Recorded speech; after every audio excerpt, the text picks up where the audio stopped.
the Beast. Just say please. One rainy day in the Beast library, Belle and a little teacup named Chip were playing a game called Treasure Hunt. Each clue led to another, the last one to a treat. Belle picked up the first card and read it. "Take a look in the big red book." "There's a big red book on the table," she said excitedly. Drops of water splashed around them. The roof on the Beast's old castle was so full of leaks it seemed to be raining inside. Belle dodged the drops of water and pulled the card out from inside the red book. It says, "Let's have a race to a warm, snug place. It must be near the fireplace," Chip cried. Belle removed the card that was tucked behind a picture over the mantel. Next clue. The clue says, "Under the rug is a great big..." Belle read. "A great big what?" asked Chip. "That's all it says," Belle said. "If you find the last clue, you'll get the answer." Chip bounced around the room until he found a card under the rug. "It says hug!" Belle exclaimed. "That's your treat." Then she gave him a big hug. "Treasure hunt is lots of fun," Chip said happily.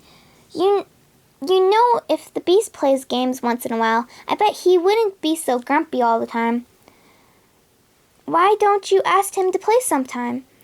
Belle suggested. "All right," Chip agreed. Just then they heard the whistle of a tea kettle. "Mama's making tea," Chip said. "I'll go and see if she's made tea cakes yet." Cakes, too. Belle settled down to read. Her book had fallen under the cushion. As she pulled it out, she felt something else. It was a piece of string with 2 keys on it. "I wonder what these are for," she thought. "I'll ask the beast later," she said. She put the keys in her pocket and began to read.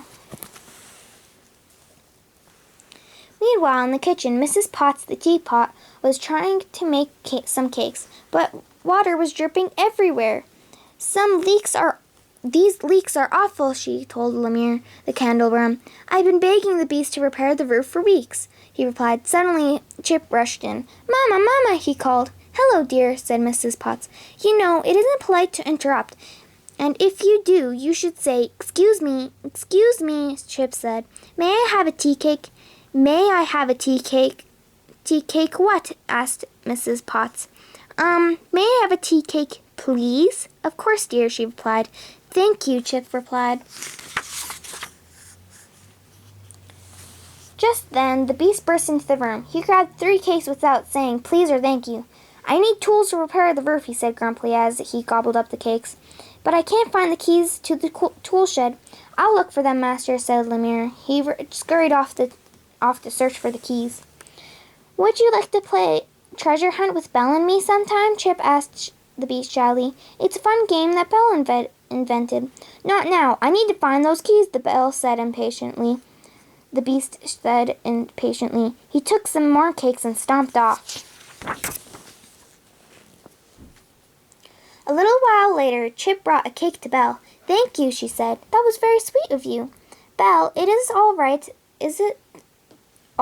that the Beast isn't polite because he owns the castle?" "Everyone should try," Chip asked. "Everyone should try to be polite," Belle answered. "But it's easy to forget."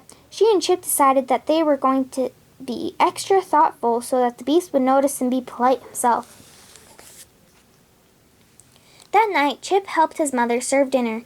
"Would you like some more potatoes, Belle?" he asked. "Yes, please, Chip," Belle replied. "Thank you." "Excuse me while I bring in more gravy," said Chip.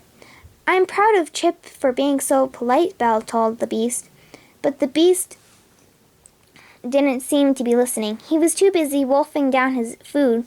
Drip, drop, the ceiling began to leak again. "These terrible leaks must be fixed," the Beast shouted. "Cogsworth, Lemire," he bellowed. "I need you in the dining room now." The mantel clock and the candleworms came running in. "Have you seen the keys to the tool shed?" the Beast demanded. 2 small keys on a piece of string. They told him they hadn't. Belle remembered the 2 keys in her pocket. She knew the Beast wanted them, but she also thought he could be a little nicer to everyone. All of a sudden, she had an idea. She whispered her plan to Chip.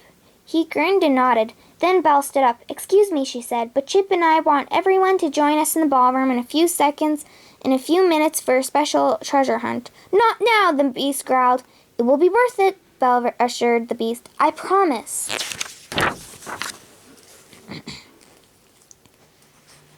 Once everyone had gathered in the ballroom, Belle explained the game. On each card, there's a clue to help you find the next card. Each clue also ends with a missing rhyming word. The Beast tapped his foot impatiently. "I'll read the first one," Belle said, pulling a card from her pocket. It says, "To see your face is why you use me. To interrupt, you say, 'Excuse me,'" called Chip. "Good, Chip," exclaimed Mrs. Potts. "You use a mirror to see your face. I think the next clue is behind the frame." Mrs. Potts took the card and read, "A knight in armor and clinks and clanks. When someone's nice, you should say, 'Thanks,'" Cogsworth and Lemire shouted at the same time. "This is a waste of time," the Beast protested. He started to stomp out of the room, but Belle put her hand on his arm. "Wait a minute," she said. "Please."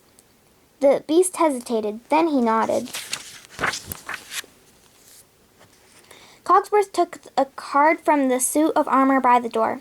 Lemire read, "Missing keys are found with ease. If you remember to just say—" Everyone's eyes were on the Beast. Now he understood that the treasure hunt was Belle's way of helping him learn to be polite. He shuffled his feet. Finally he smiled. "Please?" he asked Belle. Belle smiled back and held out the keys. Belle took them and turned to leave the room, but then he turned back. "I almost forgot," he said. "Thank you, Belle." "You're welcome," she replied happily and winked at Chip. The next day, the Beast repaired the leaky roof. Cogsworth and Lemire helped him. All day, the Beast remembered to be polite. He said please and thank you constantly. By late afternoon, all the leaks were repaired. "What a relief!" Mrs. Potts exclaimed when the Beast had finished. "Thank you for mending the roof," Cogsworth said to the Beast. "Oi, bossy," Lemire added. "You're welcome," the Beast replied with a grin. The end.